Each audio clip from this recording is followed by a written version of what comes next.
In our top news this week, the waif loses face. Words are wind and theories are farts. Turns out the lone she-wolf, Arya Stark, did indeed set a trap for her rival, known as the waif. Because it's a trap, you idiot. Using herself as bait, Arya goaded the almost assassin into revealing herself, then led her on a merry chase through the streets of Bravos, which no one seemed to give a fuck about. After outpacing her would-be assassin, a hard fall and a blood trail later, the waif arrived at the wolf's den for the face-off.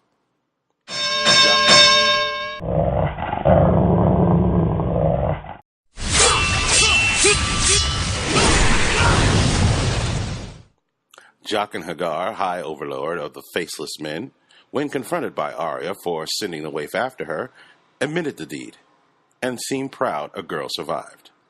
Having assassinated the assassin, Arya was allowed to leave the House of Black and White. Mission complete. Alternate ending achieved.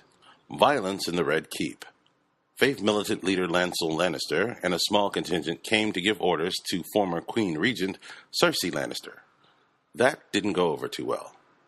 Violence erupted along with bowels and bladders when a member of the Faith militant attempted to apprehend Queen of Mean by order of the High Sparrow.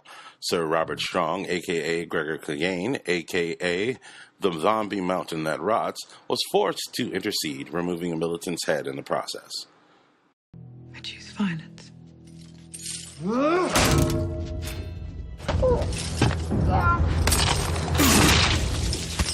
Cersei then commented the High Sparrow was welcome to visit her in the Red Keep at any time.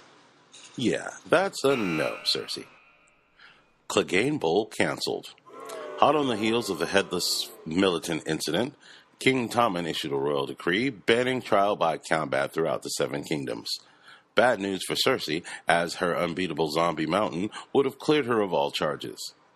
What's left for the Queen of Mean? Her only surviving child and link to the throne is dead to her. Brother Lover is off in the Riverlands playing soldier, and she has no one to toss barbs at her as the Queen of Thorns cuts and runs before she is locked up in one of the cells at the Sept of Baelor and beaten into religious subjugation. While a wild card by the name of Wildfire may tip the odds in her favor, as soon as the chainless maester Qyburn gets a fix on those lost stashes. Bandit branch of the Brotherhood brought begrudgingly to justice. Lightning Lord Beric Dondarrion has a problem. Some of his men went rogue and did the very thing he was trying to prevent. It all came to an end today in a joint strike against the bandit offshoot.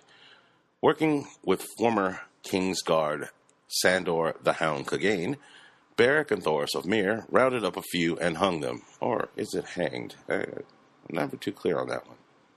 The ones caught by the Hound were found in various states of dismemberment. Dondarrion offers the Hound a chance to kill ice zombies coming down from north of the wall, further negating any chance of Clegane Bowl.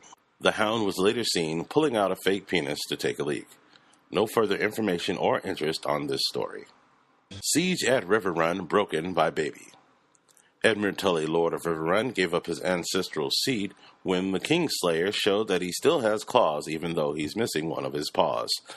Tully tumbled under the tumultuous verbal assault hurled by the man with the golden hand, climaxing in a threat to hurl Edmure's infant son over the walls of Riverrun by catapult if he didn't enter the castle and surrender it forthwith. Win for the book readers, loss for the Blackfish, who, when Lannister forces occupied the castle, rushed them sword drawn and was cut down according to reports. However, the Blackfish's body was not recovered. Earlier in the day, Brienne of Tarth was seen entering the sister lover's tent. A short while later, she was seen leaving, adjusting several articles of clothing. Speculation includes Jaime is having a tryst with Brienne the Beauty, when in actuality she was simply reminding him that he is a knight, and that means something more than bullshit politics.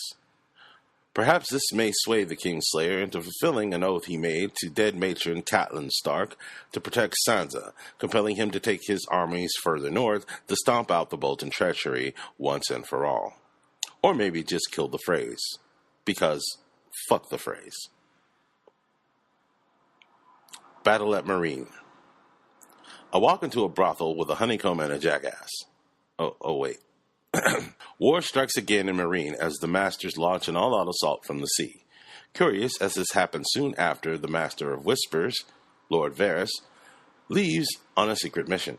Not long after the battle has begun, Queen Daenerys Targaryen, Mother of Dragons, Breaker of Chains, Burner of Bitches, Keeper of the Flaming Tits, shows up and looks none too pleased.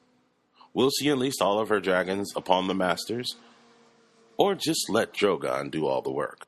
Or perhaps the kraken sails seen recently in Volantis enter the fray and assist the dragon-wielding overlord woman? Will Tyrion design a comfortable saddle for riding dragons to get back into the Queen's good graces, or will he be roasted alive when ordered to go back into the dragon pit? Perhaps a sip from the imp's delight will sway the dragon and kraken to join forces. Hopefully, as currently the little man with the big brain has no one to drink with.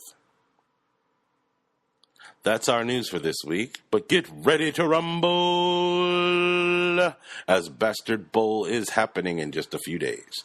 Our pouty Prince of Righteousness faces off against the Troll Master General in the greatest battle since the Blackwater.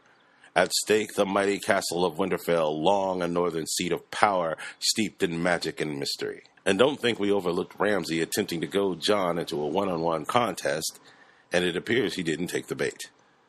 Seems being raised from the dead made him less gullible, even if it did take all the fight out of him. See you next week. Like and subscribe, and thanks for watching. No.